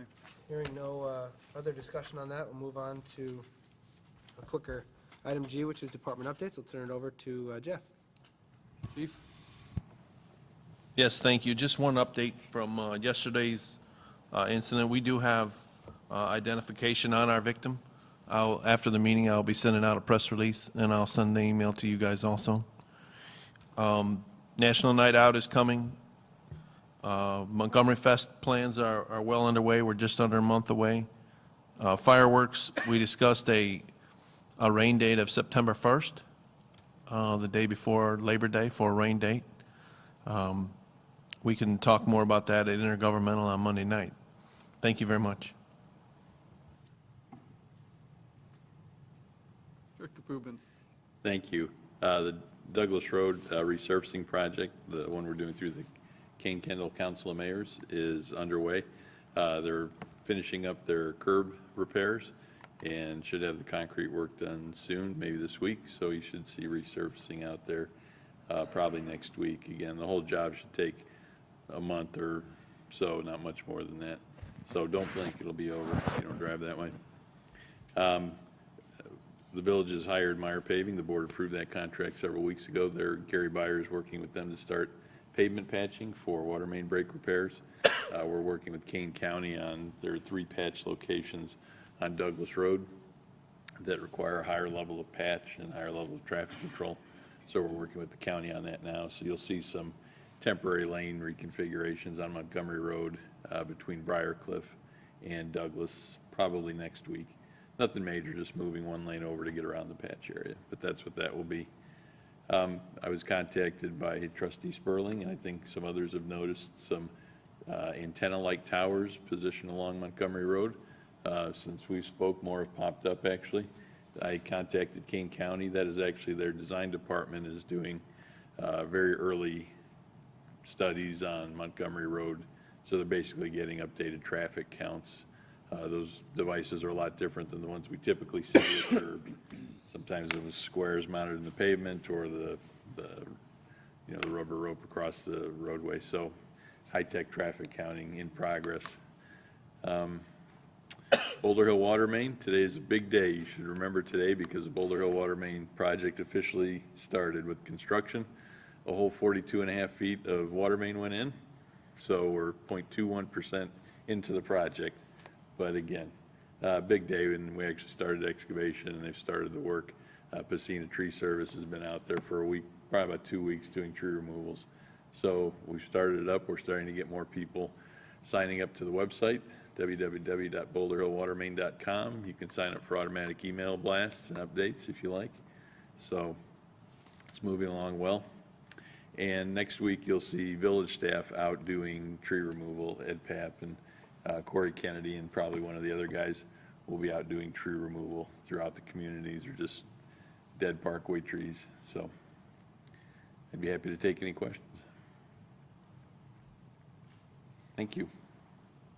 Just a couple quick updates. We were notified this week that we will be having a building audit, so we will be preparing for that during our busy season, so we're looking forward to that. For the comprehensive plan, we are still moving forward with that. September 11th at 7 p.m. is going to be the visioning workshop in the charrette.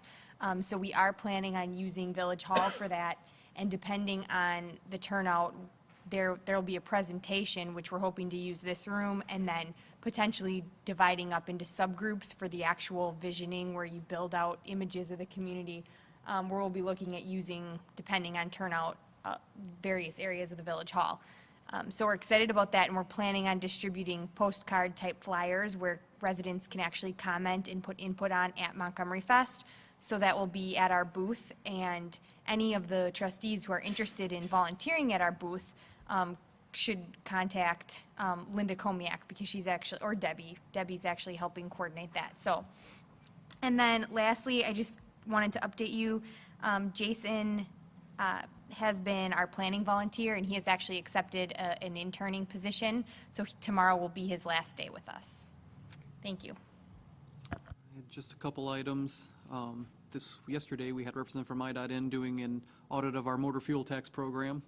They were doing years 2005 to 2012. They hadn't been out in a while, so we'll get a report on that after they've had time to write that up.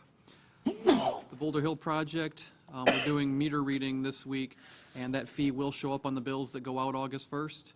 Mike and Pete have prepared a flyer that is going to go in with the bills that go out to Boulder Hill, in case somebody is unaware of it. It'd be hard to do at this point, but just in case. Flyer's in there, gives contact information, explains the fee and the project. Then lastly, we did interviews last Friday for the finance director position. We conducted first interviews. We had 9 applicants. We interviewed 4. We've narrowed that down to 2, and Matt and Denny are going to sit in on second interviews next Tuesday. And at that point, we will bring a recommendation to you. That's all we have. Excellent.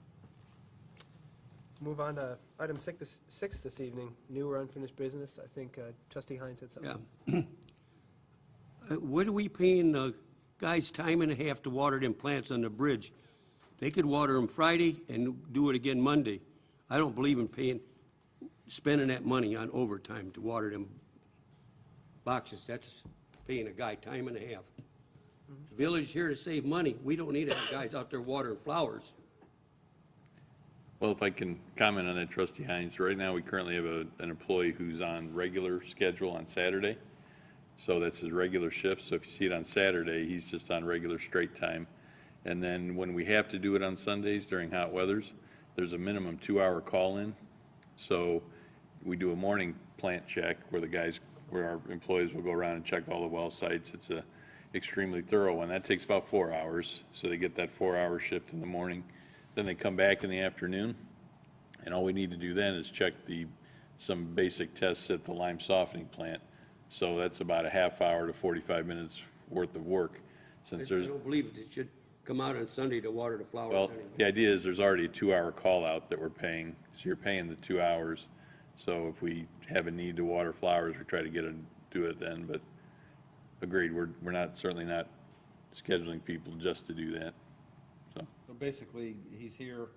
and he's Being gonna be here paid. He's gonna be here, and his work is gonna be 45 minutes, he's got an hour and 15 minutes. That we're Correct. gonna pay him for whether he's watering plants or Right. not. Right, now, I can't say that it only takes 2 hours, it's certainly possible, it could take a total of 3 hours, so there's some additional incurred, but we're not calling people out just to do that on Saturdays and Sundays. And trustee Hines, I appreciate you bringing that up, because I think the perception is, if there's somebody out driving around watering flowers on Sunday, that we're being frivolous with taxpayer dollars. So I think it's an important thing for the board and the people here to understand. I've had people ask me, why are you paying a guy to water the flowers on Sunday?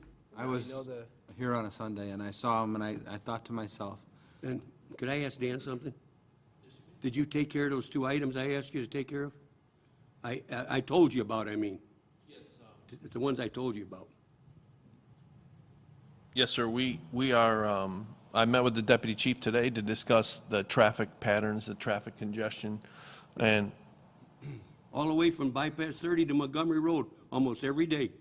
yes, I was going to bring it up at staff tomorrow morning to discuss it further with Director of Public Works and Engineering Wallers. And that other one about the asking those guys for permits, Correct. stand on the corner and stop the traffic and, Yes, we've, the second issue was at Route 30 and 34. When the light would change red, someone would come out and solicit funds from people in their cars. That's not proper. It's against our ordinance. We don't allow that. So I'll take care of that also. thank you very much, Dan. And I think this has been practiced in the past, but if any department head or Jeff gets a request from a board member, just put that in an email or a note to all of us. So, I mean, I'd like to know that. I'm sure everybody would like to know those kind of things that we've checked Yeah, into it and what's going on. I asked him if he'd look into it. Yep, no, and I appreciate that. Just provide all the information to everybody when you're done. Thank you. I have a question. What does the vendor list look like as far as for Montgomery Fest? Are we starting to fill up with vendors compared to previous Montgomery Fests? I think we'll Talking like for the- discuss for that on like the Monday night. craft and- Like for the craft and business booth? Yeah. Talking about? The craft and business or the food? Craft and business. I know there's still space available, but the last I heard, we had a good number of people already signed up. Debbie will bring a full list of that on Monday night. Okay. Any other comments? What from the good of the would be the last day to sign up as a business? Well, I don't know that, but I do know that the last day that was published has already passed, but that we are still accepting applications. Okay, thank you. Trustee Bond? 2 comments, if I may.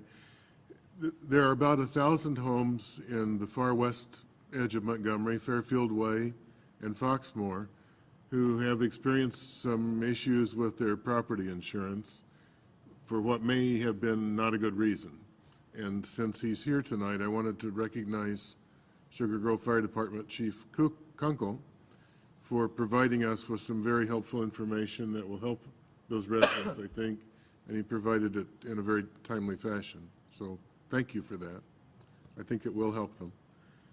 And I wanted to mention that we had our Montgomery's Got Talent tryouts on Saturday of this past weekend, and it looks like we're going to have 18 acts, a little more diversity of acts than we had last year, and I think we are going to be able to put a show on the stage that the residents will enjoy.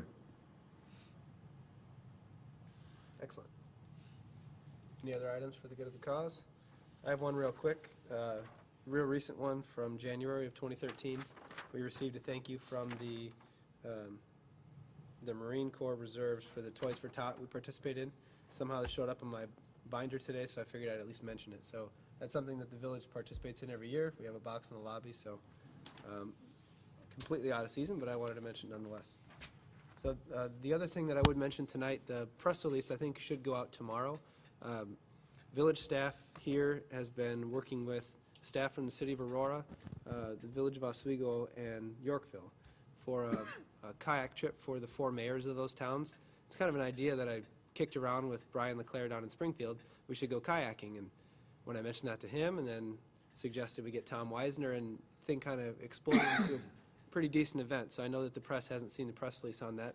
But the idea is that we're going to start in Aurora on Saturday morning, kayak to Montgomery, make a stop. There'll be actually speeches at all those stops, then stop at Oswego, have lunch at the Tap House, and then go all the way down to the Whitewater Park in Yorkville. And then, so anybody in this room is welcome to witness the event or join us at the finale in Yorkville. The purpose of the event is to promote residents using the river, river use, and also the Montgomery Dam, the boater bypass study that we'd worked on. So, and get into more detail on that on Saturday, but just wanted to give a brief update, and Jamie has something to add.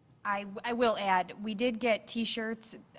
The event has been branded as an Amoy kayak trip, Fun on the Fox, for all of the board members, and we are anticipating the stop in Montgomery to be about 9:30, and I will get that out to you, but as board members, you're more than welcome to and encouraged to attend that. It'll be across the street at Gray's Mill Gazebo is where like the formal stop will be, so, thank you. Thank you. And we don't have executive session this evening, so with that, I'll entertain a motion to adjourn. So move. Moved, do I have a second? Second. Second by trustee Youngerman. Take the roll, please. Yes. Trustee Youngerman. Yes. Trustee Marisak. Trustee Bond. Yes. Trustee Spurling. Yes. Trustee Lee. Yes. Trustee Hines. And the motion I carries. I was the one that made the motion. Oh, I'm He said sorry. yes. Thank you.